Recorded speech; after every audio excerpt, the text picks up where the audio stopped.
Welcome to Tales from South Florida, the podcast that looks at the people, places, and events that make our little corner of the Sunshine State a really special place to live. I'm your host, Bill Monty. Well, we are in the dog days of summer, my friends, and that means, of course, vacation time. So that's kind of where I've been. You might have noticed I just got back from a cruise on the Celebrity Reflection. I hope you heard that episode and my review of that cruise, and I hope that if you don't book on that ship, you'll book a nice, relaxing cruise in your near future, because, man, that was fun. It also means that right now I'm just not sitting in front of the microphone as much as I normally do during the course of the year. New episodes will be coming soon by the time we get to mid to late August, but I thought this was a good time to open up the mailbox and read some letters. So we're going to change Tales from South Florida to Mails from South Florida. Calm down, ladies. I'm not talking about the Chippendale kind. Let's get started. These are the tales from South Florida for you, with your host, Bill Monty.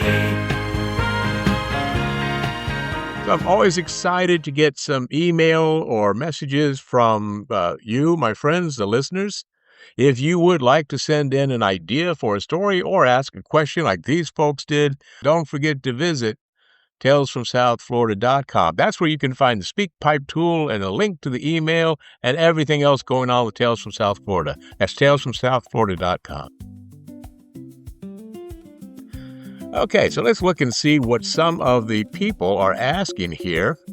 As we are in what are we in now? Year 2? We're over 2.5 years into Tales from South Florida? I think so. So Sarah writes, what story should every newcomer to South Florida know? Wow. All those stories together make up the podcast, and the podcast is about every story that every newcomer should know. But if you're a history buff, you might want to concentrate on the series of shows that's called The Gilded Age of South Florida, because that really looks at people like Henry Flagler and Addison Meisner and people like that. Names you know, but you might not know their stories. So I think that would be the one I would say. If you want to know just what it was like to be a kid in South Florida 40 years ago, 50 years ago, then growing up in South Florida, I think is a great jumping off point for here. But man, there's so many stories about South Florida. So I don't know that I can answer that with just one story that every newcomer to South Florida should know. I will say, if you are a newcomer, just make sure you have great air conditioning wherever you live. You're going to need it. And let's see, what's another mail we got here? All right, Gina. Hi, Gina. What's your favorite South Florida memory? There's about 75 of them wrapped up in all these shows, right? That's a cop-out. I'm not going to cop-out. Okay, favorite South Florida memory, I think has to be, I'm torn between saying it was the time in the late 70s, because that was just a great time for me down here. It was scuba diving and snorkeling and going to concerts and just partying in general, which is kind of what South Florida was about, especially back then. But I've got to say, as a kid growing up, I just loved being able to, this sounds kind of Andy Griffith simplicity, but just being able to hop on my bike, ride with my friends, go fishing in the canals right off of University Drive and in Hollywood. That's where I lived at the time. Or, I think then just the simplicity of the time. Back then, I've mentioned this in some of the episodes, the weather was cooler down here. So when you got to October and November, you might need to have a pair of jeans on or a light sweater, especially, at night. But I think that was my favorite South Florida memory is just growing up here. I can't compare it because I didn't grow up anywhere else, but I think that's my favorite South Florida memory. All right, Alan. Alan writes, what restaurant deserves one more meal? I see this question pop up on Facebook pages from time to time as if you could bring back one restaurant in South Florida, what would it be? So I'm gonna say there's two. I mean, there's a whole bunch. Listen, if you didn't listen to the episodes on the old delicatessens back in the day, Rascal House, Corky's, Pumpernicks, that was an amazing time and some amazing food. But I'm gonna say for me, if I could have one more meal at one restaurant, so I'm going to pick, sorry, Palm Beach County, I'm not trying to leave you out, but I just haven't eaten that much in Palm Beach to have a good answer for this. So I'm going to say Broward County and Dade County. For Broward County, I think it would be Marino's Italian Restaurant. It was on 441 between Griffin and Sterling Road. It was close to where Hard Rock is now, the Guitar Hotel, right? And when you went there, first off, it was just the single best Italian food I've ever had in any restaurant. And I've eaten in a lot, especially like in New York, a lot of great Italian restaurants. But I'm going to say that no matter what the entree was, it came out with an appetizer of garlic rolls, which were great. And then with every entree that came out, there was a quarter of a Cornish game hen cooked perfectly, and a wonderful, marvelous 3-bean salad. And I don't even like beans that much. I certainly wasn't going to like a bean that had 3 beans or a salad that had 3 beans in it. But let me tell you something. That was astounding. Can't remember if I mentioned this before or not, but for those of you who are fans of Marino's, Jerry, who was the owner, still makes that 3-bean salad, and he delivers it to, what is it called on 441 near Sterling Road? Delaware Chicken Farm, is that it? It's like a meat place. You can buy it there. Or if you know the Georgia Pig Barbecue Restaurant on 441 near Peters Road, they also serve the old 3-bean salad. So for Broward County, it would be Marino's. And I think for Dade County, it would be a restaurant I think it was called The Studio. It was in Coral Gables. My father took us there once in the mid-'80s, I think it was. And the single best lobster tail I've ever had in my life. That was an amazing place. That was the only time I went there. But man, if I could have one more meal at any restaurant in Dade County, I think it would be that one. All right, there's no name on this one here. It's just an email, and I'm not going to give out an email address, of course. But the question is, what South Florida place do you miss the most? Well, you've heard me talk about so many of them. I think the ones people are going to think of, because it's just the most popular on social media and everything, is the Hollywood Sportatorium.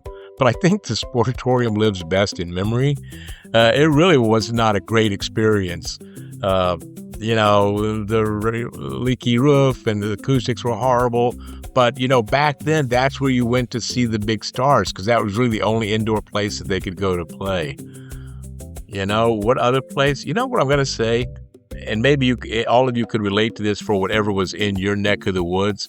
But I think the Hollywood Fashion Center on the corner of 441 and Hollywood Boulevard back in those days. It was, I worked in several stores there. It's where we used to hang out when I was in high school and then as a young man when I was working. It's where you went for all of your birthday shopping, holiday shopping. So Hollywood Fashion Center. I guess if you live further south, you probably have your own malls there. And of course, I did an episode about the malls of South Florida. So what place do I miss the most? But it would have to be like the Hollywood Fashion Center like it was back in the 70s. I don't want the version of what's going on now in malls. I'm not going to put anyone down, but the Broward Mall used to be a great mall. And I've been there recently, and it's just not a great mall anymore. They're still trying. Got a nice movie theater. I might go there this weekend and see the new Spider-Man movie. But I'm not sure that... I'd say the Hollywood Fashion Center, but it's got to be like it was. Let's see, I think we've got time for one more here. One more talk down memory lane, right? What is... All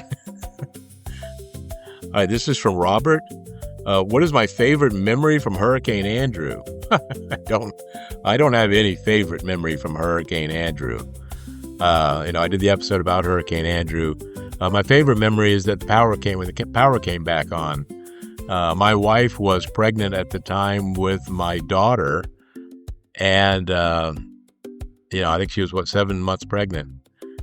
And I was dealing with the recent death of my father, and there was just nothing great about that time right there until the birth of my daughter. But Hurricane Andrew was just like the exclamation point on bad times in South Florida for me during that time. So my favorite memory is just like any hurricane. We got out safe. Our friends and family were safe. Our house was safe. We were in Broward County. We didn't go through the devastation that Dade County went through with that storm. So I would say favorite memory, just making it through it. like all hurricanes. We're in the middle of hurricane season right now. We've already had one small one pop up in the Gulf of Mexico. Let's hope we have a nice, quiet hurricane season, everyone. And that, my friends, will do it for this episode of Mails from South Florida. So just keep in mind, if you would like to be a part of our next mailbag read, you can visit Talesfromsouthflorida.com. That's where you can leave a SpeakPipe message for me. You can use the link to send an email, but in case you don't do that, it's talesfromsouthflorida@gmail.com.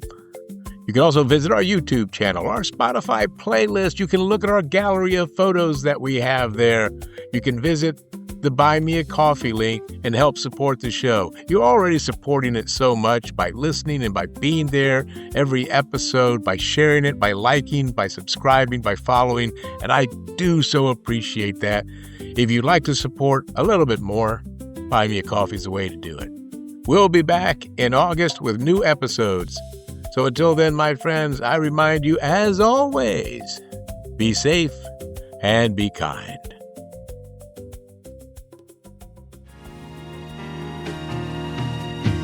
Let's take a talk down memory lane, 'cause the stories around here are just insane. Pirates World, the Sporto and Wolfies too, Palm Beach to Key West, that's where we grew. These are the tales from South Florida for you, with your host Bill Monty.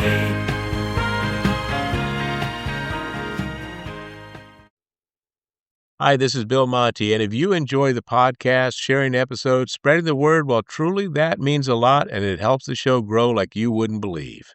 But if you'd like to support the podcast a little further, I ask you to please click the Buy Me a Coffee link that you can find in the show notes. Your support helps offset production and hosting costs so I can keep bringing you more stories, memories, and conversations in each episode. And besides, podcasting is a thirsty business, so I appreciate you filling my cup with some Joe. Hey, thanks for listening. Thank you for being part of the journey. And if you can, thank you for buying me a cup of coffee.